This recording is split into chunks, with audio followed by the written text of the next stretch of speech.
దీడికెళ్ళి ఒక 30-40 కిలోమీటర్లు స్టేషన్ గన్పూర్. కడియం శ్రీహరి గారు ఆయన్నే చెప్పుకుంటున్నాడు, నేను అభివృద్ధి కోసం కాంగ్రెస్ లో చేరినా అని ఉపన్యాసాలు ఇచ్చిండు మైకులలో.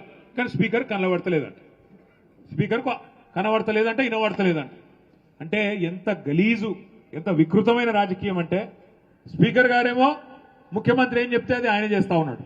ఇంకా గలీజ్ ఏంటంటే 10 మంది ఆ ఎమ్మెల్యేలు ఎవరైతే పోయినారో వాళ్ళు ఇలా ఆడనా మొగనా చెప్పమంటే చెప్పాలని పరిస్థితులు ఉన్నారు. వాళ్ళు ఏ పార్టీ రాబాయి నీదంటే ఏ పార్టీ ఆనికి తెలియదు.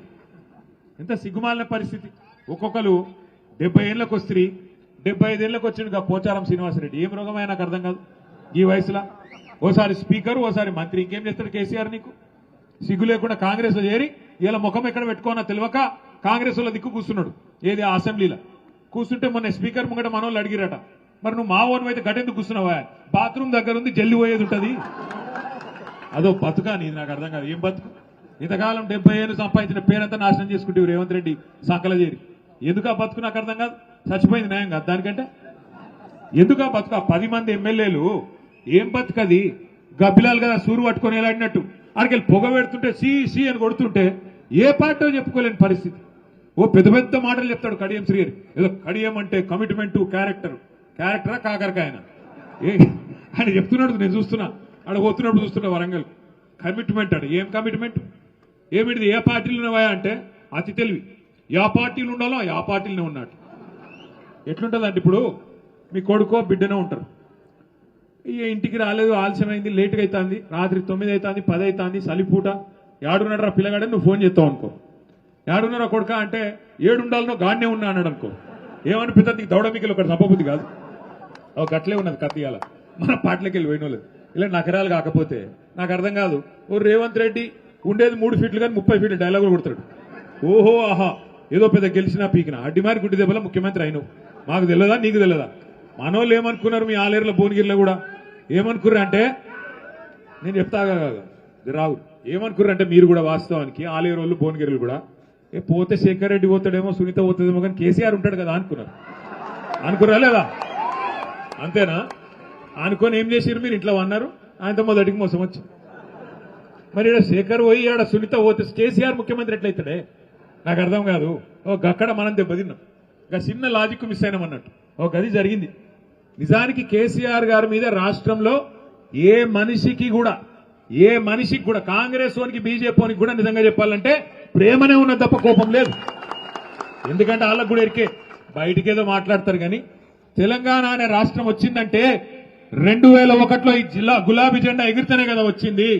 కేసీఆర్ పార్టీ పెడితేనే టీఆర్ఎస్ పుట్టింది. టీఆర్ఎస్ పుడితేనే 13 ఏళ్లు కొట్లాడితేనే ఆఖరికి కేసీఆర్ గారు సావు నోట్లో తలబెడితేనే అప్పుడు కదా తెలంగాణ వచ్చింది.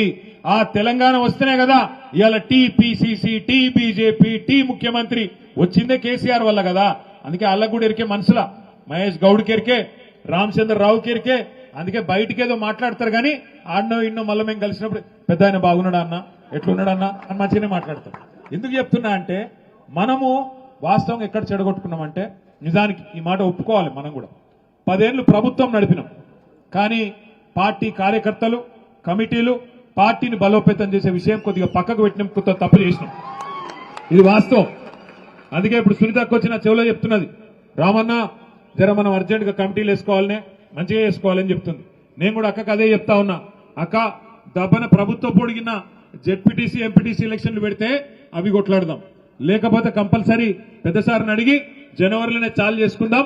సభ్యత్వ నమోదు, కమిటీలు, మంచిగా శిక్షణ కార్యక్రమాలు, బ్రహ్మాండంగా పార్టీని తయారు చేసుకుందాం. శేఖర్ రెడ్డి గారు ఇప్పుడే చెప్తా ఉన్నారు నాకు ఏమని అంటే, అన్న భువనగిరిలో పార్టీ ఆఫీస్ పెట్టినాక ఇంత బ్రహ్మాండంగా, ఇంత మంచిగా ఒక పండుగ వాతావరణంలో ఈ సభ జరగడం ఇదే మొదటిసారి అన్నాడు. నేను శేఖర్ అన్నను కోరుతున్నా, ఈ పండుగ వాతావరణం ఇట్లా కలకలలాడుతూ లక్ష్మీ కళతో మన పార్టీ ఆఫీసు రాబోయే 3 సంవత్సరాలు ఇట్లే ఉండాలి, తప్పకుండా మీరు నడపాలని నేను కోరుతా ఉన్నా. నడపాలంటుతానే కాదు, మేము సిరిసిల్లలో ఒక పని చేస్తున్నాం. ఆడ మన పార్టీ ఆఫీస్ ఉంటుంది, మంచిగా ఉంటుంది, ఇట్లే మంచి హాల్ ఉంటుంది, బయట మంచిగా భోజనాలు పెట్టుకోవచ్చు, అన్ని పెట్టుకోవచ్చు. మన కార్యకర్తలకు పేదవాళ్ళు చాలా మంది ఉంటారు, వాళ్ళకి ఆడనో పోయి ఫంక్షన్ హాల్ తీసుకొని లగ్గాలు చేయాలి, శుభకార్యాలు చేయాలంటే చాలా పైసలు ఖర్చు అవుతాయి. అందుకే ఏం చేస్తున్నాం, అక్కడ ఇప్పటికీ 50 శుభకార్యాలు మన పార్టీ కార్యాలయంలోనే పైసలు తీసుకోకుండా బ్రహ్మాండంగా చేస్తా ఉన్నాం. అట్లాగే ఇక్కడ కూడా భువనగిరిలో, ఆలేరులో ఎవరికి కావాలన్నా మన పార్టీ కార్యాలయం పేదవాళ్ళు అయితే చాలు వాళ్ళకి ఇవ్వండి, బ్రహ్మాండంగా కార్యక్రమాలు ఉన్నప్పుడు కార్యక్రమాలు ఉంటాయి, లేనప్పుడు మంచిగా మన పార్టీ కార్యాలయం కలకల్లాడుతూ ఉండే విధంగా మన కార్యకర్తల కడుపులు నింపే విధంగా సంతోషంతో మీరు ఆ కార్యక్రమం చేయాలని చెప్పి కూడా శేఖర్ రెడ్డి గారు నేను విజ్ఞప్తి చేస్తా ఉన్నా. ఇంకొక మాట కూడా నేను మిమ్మల్ని కోరుతా ఉన్నా. ఇవాళ నిజానికి మన ఓటమి 2023 డిసెంబర్లో మనని ఎవడో బయట ఓడగొట్టలే, కాంగ్రెస్ ఓడో బీజేపీ ఓడో ఓడగొట్టలే, మనది మనమే ఓడగొట్టుకున్నాం. వాస్తవం చెప్పాలంటే పట్టించుకోక మన సర్పంచులు మన ఎంపీటీసీలకు ఉండే సమస్యలు మన నాయకులు మనం చూసుకోక వాళ్ళకు రావాల్సిన బిల్లులు ఇప్పియక అక్కడ కొంత పట్టించుకున్నట్టు వ్యవహారం చేయడం వల్లనే కొంత వాళ్ళు కూడా నీరసపడ్డారు, నిరాశపడ్డారు కొంత. అందుకే వాళ్ళు కూడా ఉత్సాహంగా పని చేయలేదు. నిజానికి మనం చేసిన పని, కేసీఆర్ గారి నాయకత్వంలో గ్రామ పంచాయతీలలో జరిగిన పని స్వాతంత్రం వచ్చినాక భారతదేశంలో ఏ రాష్ట్రంలో కూడా జరగలేదు అనే మాట అక్షర సత్యం. ఇందులో తిరుగులేదు. ఎందుకంటే నేను ఉత్తగానే చెప్తలేను, మన నాయకుడికి మన పార్టీకి మన ప్రభుత్వానికి నేను కితాబులు ఇస్తలేను. వాస్తవానికి తెలంగాణ జనాభా పరంగా చూసుకుంటే భారతదేశంలో 3% కంటే తక్కువ. మన జనాభా ఎంత? 4 కోట్లు. భారతదేశం జనాభా ఎంత? 147 కోట్లు. మరి 147 కోట్లలో 4 కోట్లు అంటే 3% కంటే తక్కువ. కానీ 3% కంటే తక్కువ జనాభా ఉన్న తెలంగాణ జాతీయ స్థాయిలో ఉత్తమ పంచాయతీలు ఎక్కడున్నాయని కేంద్ర ప్రభుత్వం అవార్డులు ప్రకటిస్తే 30% అవార్డులు గెలుచుకున్నది కేసీఆర్ గారి నాయకత్వంలో. ఒక్కసారి గుర్తు తెచ్చుకోండి. ఎట్లా వచ్చినాయి మరి అవార్డులు? ఎట్లా వచ్చినాయి అంటే ఒక్కొక్క గ్రామంలో నర్సరీ పెట్టి చెట్లు పెంచి హరితహారం లాంటి మంచి కార్యక్రమాలు. నిజానికి చెట్లకు ఓట్లు ఉన్నాయి, వేరే వేరే నాయకులు వేరే వేరే పార్టీలు చెట్లు పెట్టుడు పట్టించుకోరు. కానీ కేసీఆర్ గారికి భవిష్యత్తు మీద ఉండే ఫికర్తోని మన పిల్లలు మంచిగా ఉండాలి, మన ఊర్లు మంచిగా ఉండాలి, ఊర్లు సాఫ్ ఉండాలి, స్వచ్ఛమైన గాలి రావాలి అనే ఉద్దేశంతో 270 కోట్ల మొక్కలు భారతదేశంలో పెట్టిన ఒకే ఒక్క రాష్ట్రం హరితహారం కార్యక్రమంలో మన రాష్ట్రం తెలంగాణ. మన నాయకుడు కేసీఆర్ గారు ప్రతి గ్రామంలో ఒక డంప్ యార్డ్ ఉండాలి, చెత్త ఏరేతందుకు ఒక ట్రాక్టర్ ఉండాలి, మొక్కలకు నీళ్లు వేసేందుకు ఒక ట్యాంకర్ ఉండాలి అని ఆలోచించిన నాయకుడు కేసీఆర్. ఎవరైనా చచ్చిపోతే వాళ్ళను ఎవల పొలాల కాడ వాగుల కాడ చెర్ల కాడ గాలిసుడు కాదు, ఊర్లో ఒక సంస్కారవంతంగా అంతిమయాత్ర చేసి అంత్యక్రియలు చేసే విధంగా వైకుంఠ ధామం ఉండాలి అని ఆలోచన చేసిన నాయకుడు కేసీఆర్. పట్టణాల్లోనే పార్కులు కాదు, పల్లెలలో కూడా పేదవాళ్లు తిరిగేందుకు పార్కులు ఉండాలని ఆలోచన చేసి ప్రతి పల్లెలో పల్లె ప్రకృతి వనం పెట్టిన నాయకుడు కేసీఆర్. అట్లాగే పల్లెల్లో పిల్లలు ఆడుకునేందుకు గ్రౌండ్ ఉండాలి అని ఆలోచన చేసి క్రీడా ప్రాంగణం ఏర్పాటు చేసిన నాయకుడు కేసీఆర్ గారు. ఇంటింటికి నల్లా పెట్టి, ఇదే నల్లగొండ జిల్లా కదా, ఇదే మునుగోడు, ఇదే దేవరకొండ కదా ఫ్లోరోసిస్ తో తల్లడిల్లిన ప్రాంతం. అట్లాంటి మునుగోడులో దేవరకొండలో ఉమ్మడి నల్లగొండ జిల్లాలో ఫ్లోరైడ్ అనేది లేకుండా చేసి బ్రహ్మాండంగా ఇంటింటికి కృష్ణా జలాలు గోదావరి జలాలు తీసుకొచ్చి మీ కాళ్లు గడిగిన నాయకుడు కేసీఆర్ గారు. చెప్పుకుంటూ పోతే 1, 2 కాదు, 10 ఏళ్లలో మన నాయకుడు చేసిన అద్భుతాలు ఎన్ని చేసినాం పనులు. వ్యవసాయం ఎట్లుండే కేసీఆర్ గారు రాకముందు దేశం బ్రహ్మాండంగా. కేసీఆర్ గారు వచ్చిన తర్వాత 24 గంటల కరెంటు రైతాంగానికి ఇచ్చిన రాష్ట్రం ఒక్క తెలంగాణ కాదా? నాట్లేసే టైం వచ్చింది అంటే మీరెవ్వరు దరఖాస్తు పెట్టాల్సిన అవసరం లేకుండా, దండం పెట్టే అక్కర లేకుండా, దఫ్తర్ చుట్టూ తిరిగే అవసరం లేకుండా మీ ఫోన్లలో టింగు టింగు టింగు అని సౌండ్ వస్తుండే. ఇలా వస్తున్నదా టింగు టింగు? టింగు టింగు కాదట. రేవంత్ రెడ్డి చెప్తాడు ఆయన టింగు టింగు నడవదంట రైతు బంధుకు, టకీ టకీ అట. పడుతుందా మరి టకీ టకీమని? ఏడబడ్డది. 2 సార్లు రైతు బంధు కూడా ఎగ్గట్టిండు. అపోజిషన్లు ఉన్నప్పుడేమో ప్రతిపక్షంలో ఉన్నప్పుడేమో 3 పంటలకి ఇవ్వాలి రైతు బంధు 2టికే ఇస్తావా అని మాట్లాడిండు. 10,000 కాదు 15,000 ఇస్తా సోనియా గాంధీ మీద ఒట్టని మాట్లాడిండా లేదా? పెన్షన్లు 2,000 ఇస్తావా 4,000 ఇవ్వాలి. ఇవన్నీ చెప్పిరు. 6 గ్యారంటీలు, 100 రోజులు అన్ని చేస్తాం. మరి 800 రోజులు అయిపోయాయి. ఇవాళ ఏమంటున్నాడు? మొత్తం కేసీఆర్ అప్లపాలు చేసిపోయిండు, దివాలా తీసింది రాష్ట్రం.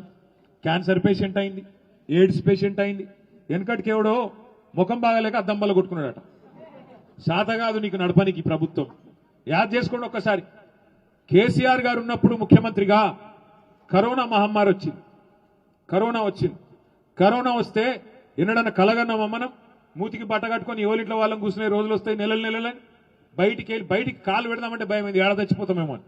ఒక అట్లాంటి పరిస్థితి. రూపాయి ఆదాయం లేదు రాష్ట్రానికి, రూపాయి ఆదాయం లేదు. అట్లాంటి పరిస్థితుల్లో కూడా కరోనా ఉన్నప్పుడు కూడా పెన్షన్ లాగినాయా?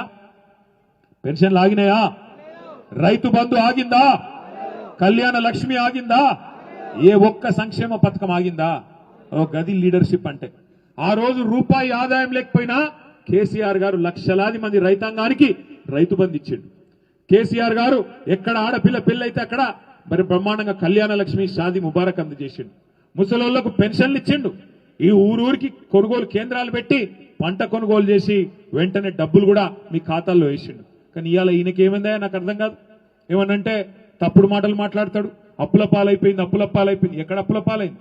ఒక మంత్రి అంటాడు 6 లక్షల కోట్లు అప్పైంది అంటాడు. ఇంకొక ఆయన అంటాడు 7 లక్షల కోట్లు అయిపోయింది అంటాడు. ఇంకొక ఆయన 8 లక్షల కోట్లు. ఊర్లలో సర్పంచ్ ఎలక్షన్లు కదా అర్రాస్ పాటలు వాడతారు చూడు, ఓ గట్ల ఎవరి నోటికి ఎంత వస్తే అంత. నాకు అనుమానం వచ్చింది, నిజమా మరి ఇన్ని అబద్ధాలు చెప్తున్నారు వీళ్ళు, కేంద్ర ప్రభుత్వం కూడా నిజం చెప్తాడా లేదా అని అనుమానం వచ్చింది. మొన్న ఒక బీజేపీ ఎంపీ ప్రశ్న అడిగిండు, మన తెలంగాణ ఆయనే బీజేపీ ఎంపీ ప్రశ్న అడిగిండు కేంద్ర ప్రభుత్వాన్ని, అసలు తెలంగాణ చేసిన అప్పెంత జర చెప్పండి స్వామి అని.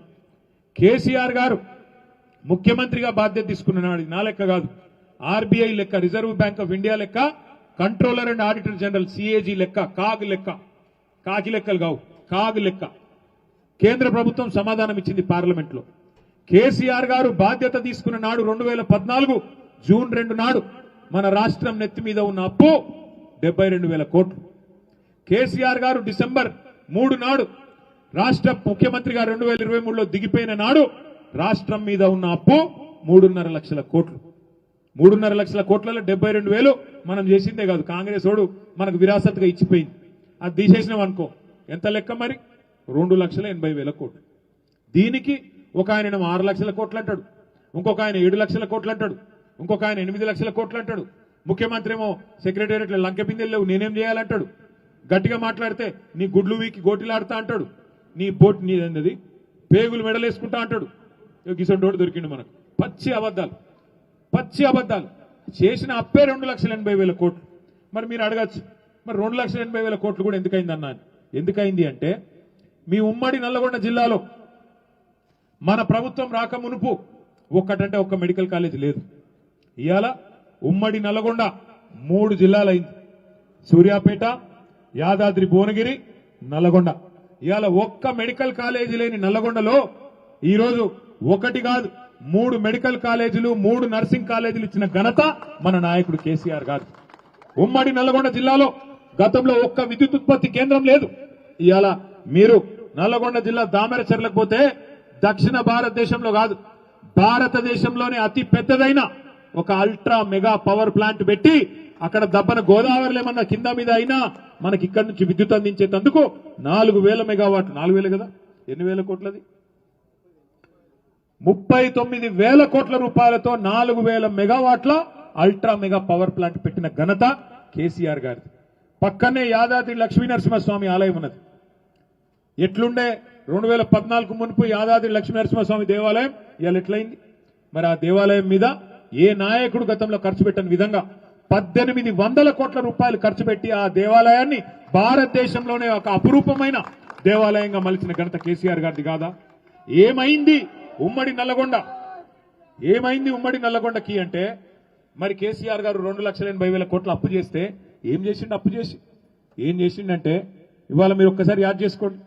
ఉమ్మడి నల్లగొండ జిల్లా ఒక దిక్కు కృష్ణా నీళ్లు రావు, ఫ్లోరోసిస్ తో బాధ, మంచినీళ్లకు లేవు. మంచినీళ్ల కోసం మిషన్ భగీరథ పెట్టి 40,000 కోట్ల రూపాయలు ఖర్చు పెట్టి మిషన్ భగీరథ చేసిండు కేసీఆర్ గారు. కాళేశ్వరం ప్రాజెక్టు ద్వారా ఈ ప్రాంతం ఆలేరు గాని, భువనగిరి గాని, అట్లాగే పక్కనే ఉండే జనగామ గాని, ఈ అన్ని ఏరియాలకు తుంగతుర్తి గాని, కిందికి సూర్యాపేట, కోదాడ, అట్లాగే మన కింది దాకా గోదావరి నీళ్లను తీసుకొచ్చి ఒక 93,000 కోట్లు ఖర్చు పెట్టి కాళేశ్వరంలో మరి వాళ్ళ 45 లక్షల ఎకరాలకు నీళ్లు ఇచ్చిండు కేసీఆర్.